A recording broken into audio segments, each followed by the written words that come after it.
سارا اپنا باہر نکالا نا تو باہر سے فائرنگ شروع ہوگی. پھر میں نے کہا مرنا تو ہے ہی ایک دن. میں نے پھر چھلانگ نیچے لگا دی. پھر ہوا یہ کہ وہ بم لگنے سے نا وہ مہدی مر گیا. نہ پاکستانی آرمی گئی ہے، نہ اور کسی کی، نہ شراب وغیرہ کا، سارا جھوٹ ہے. میں نے کہا یہ عجیب مہدی ہے کہ بیت اللہ کے اندر آ کر ایک آدمی اذان دیتا ہے اور جماعت بھی کراتا ہے، تو مہدی یہاں نہیں اسلحہ بانٹتا پھر رہا ہے. اسلحہ بانٹ رہا ہے. وہ مشہور واقعہ جس میں ایک جعلی امام مہدی آ گئے اور بڑا سارا معاملہ بنا، وہی موجود تھے میرا خیال. ابھی ایک کتاب چھپی ہے پاکستان میں، اس کتاب میں وہ واقعہ بیان کیا ہے. ایک فوجی ہیں پاکستانی، معلوم نہیں ان کے ذرائع کیا ہیں، ویسے ذرائع انہوں نے بتائے بھی نہیں، حوالے بھی نہیں دیے، لیکن کچھ باتیں انہوں نے کی ہیں کہ فرانسیسی کمانڈوز منگوائے گئے تھے، ان کے لیے شراب بھی آئی تھی اور ان کی اجازتیں دینی پڑی تھی، اور اس طرح کر کے یہ معاملہ اور مسئلہ حل ہوا تھا. آپ وہاں چشمدید گواہ بھی ہیں، حالات بھی دیکھے، عربی بھی آتی تھی، طالب علم بھی تھے، رسائی. تو کیا واقعہ تھا اصل؟ وہ سعودیہ والے حج کے دنوں میں 4 ماہ کے لیے وہاں ٹرانسلیٹر رکھ لیتے ہیں تھانوں میں، کیونکہ وہاں بنگلہ دیشی ہیں، ہندوستانی ہیں، پاکستانی ہیں، بر صغیر کے جو آدمی ہوتے ہیں نا ان کا ترجمانی کرنی ہوتی ہے عربی میں. عربی میں ان کو اردو میں بتلانا ہے اور تھانے والوں کو ان کی عربی کر کے بتلانی ہے. تو میرے پاس بنگلہ دیش اور ہندوستان اور پاکستان کا ملک تھا. شرطۃ اجیاد تھانے میں میری تعیناتی ہو گئی، مجھے دفتر دے دیا گیا. ایک دن مجھے مدیر شرطہ نے بلایا، تھانے دار نے بلایا، کہنے لگا کہ شیخ صاحب آپ نا ایک طرف ہو جائے، آپ ادھر نہ آیا کریں، جب مہینہ ختم ہو جایا کرے گا نا تو آپ کو تنخواہ دے دیا کریں گے، آپ ادھر نہ آئیں. میں نے کہا کیا وجہ؟ اس نے کہا کہ وجہ یہ ہے کہ مکہ کے بیت اللہ کے اندر نا کچھ اس طرح کے لوگ آگے ہیں جو وہاں فیرنگ کر رہے ہیں، لوگوں کو مار رہے ہیں. ان کی شکل و صورت، شباہت، لباس، وضاقت آپ جیسی ہے. اچھا.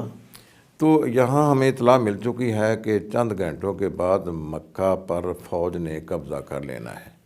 یہ تھانے تھونے سارے فارغ ہو جائیں گے، یہاں بھی فوج آ جائے گی.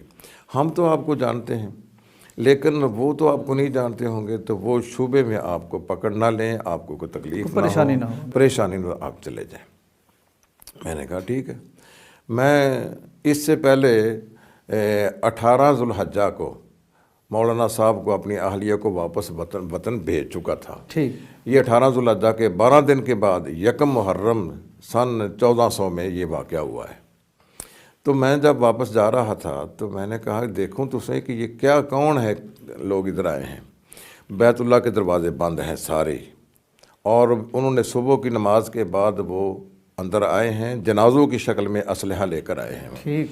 دروازوں پر جو گیٹ کیپر تھے ان کو انہوں نے پکڑ لیا اور اپنے آدمی وہاں تعینات کر دیے.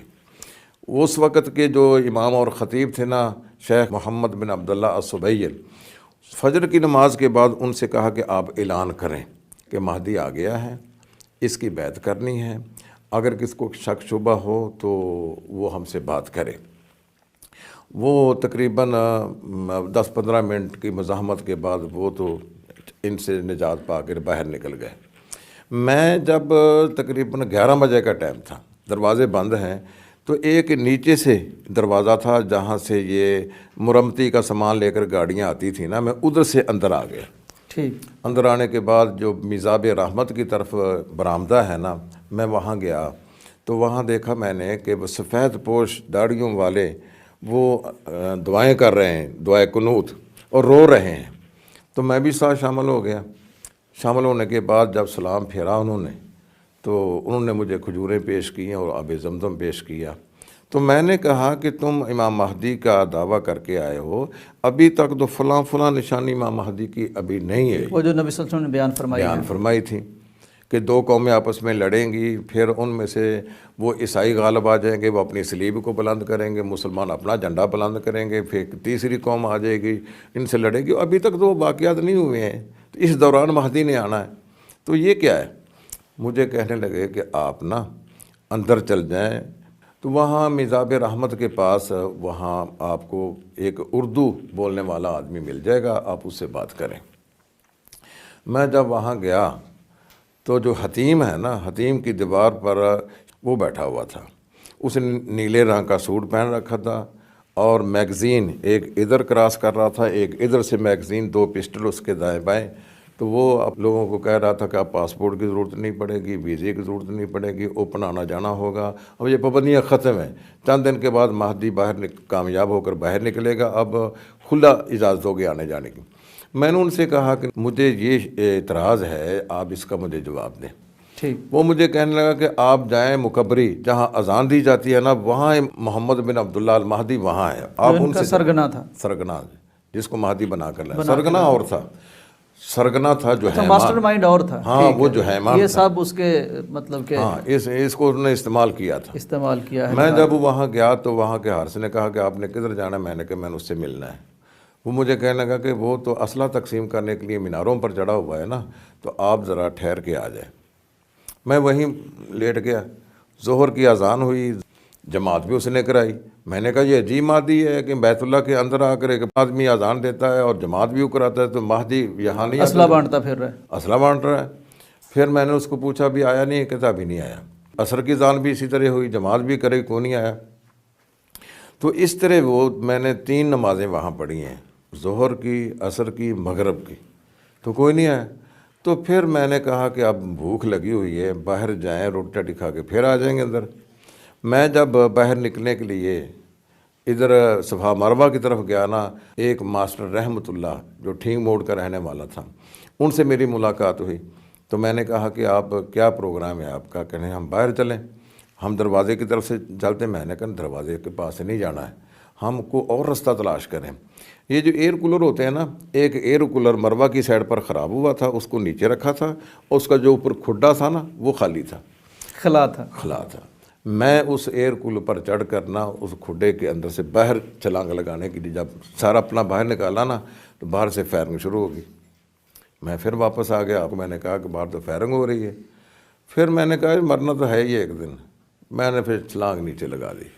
پھر میرے پیچھے اس وقت پھر مجھے نہیں پتا کہ وہ میرے ساتھی کدھر گئے ہیں، تو میں اپنا رومال اتار کرنا اس کو بنا کرنا اپنی یہ بغل میں لے لیتا۔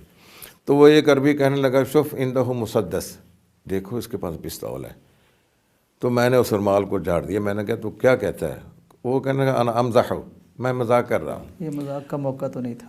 تو اس طرح نہ وہ حرم کا واقعہ ہوا ہے۔ پھر انہوں نے 15 دن وہ قبضہ کیا ہے، پاکستانی فوج نہیں گئی وہاں، نہ کوئی دوسری فوج گئی ہے وہاں۔ انہوں نے کئی پروگرام بنائے تھے ان کو خالی کرنے کے لیے۔ ایک یہ بھی تھا کہ ہم ہوائی حملہ کریں، ہوائی فائرنگ کریں، لیکن اس کے لیے نہ پیچھے سے مکہ کی آبادی کو خالی کرنا تھا۔ پھر ہوا یہ کہ وہ بم لگنے سے نا وہ مہدی مر گیا۔ جب مہدی مرا ہے نا، بم کہاں سے آیا؟ کچھ رستہ ملا ہوگا نا سعودی عرب، یعنی اس کا مطلب سعودی حکومت خود ایکشن میں آئی، ہاں، اور ان کی کارروائی کے نتیجے میں یہ کارروائی کے لیے بم پھٹا اور وہ مہدی مرا۔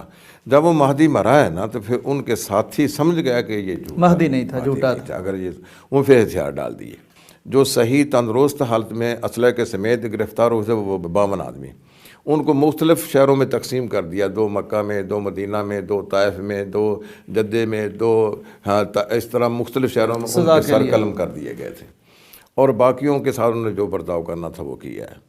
تو اس طرح کوئی دوسری فوج نہیں آئی ہے، نہ پاکستانی آرمی گئی ہے، نہ اور کسی کی، نہ شراب وغیرہ کا، سارا جھوٹ ہے۔ یہ میری اپنی آنکھوں دیکھا حال ہے کہ وہاں اللہ تعالیٰ نے ان کے عزائم کو ناکام کیا ہے۔ وہ جب مرا ہے تو اس وقت انہوں نے خود ہی ہتھیار پھینکے۔ مفتی صاحب آپ کا کیا خیال ہے اس کے پیچھے کیا تھا؟ جہالت تھی، نادانی تھی، کوئی منصوبہ تھا، کوئی طاقت تھی، کیا تھا اس کے پیچھے؟ یہ تھا کہ جو حیمان تھا نا وہاں، جیسے ہمارے ہاں جاں باز فورس ہے نا، وہاں ایک تنظیم تھی الحرس الوطنی اس کا نام تھا۔ حرس الوطنی کا وہ مدیر تھا۔ طبیعت کے اندر نا سختی سی اس میں، کچھ سختی اور ضد میں آ جانا، اور اسی طرح اپنی بات کو زبردستی منوانا، یعنی نارمل انسان نہیں تھا۔ ہاں، تو اس کو انہوں نے وہاں سے فارغ کر دیا تھا، اور اس کے تعلقات تو تھے نا، کچھ عرصہ گزارا تھا حرس الوطنی کے اندر۔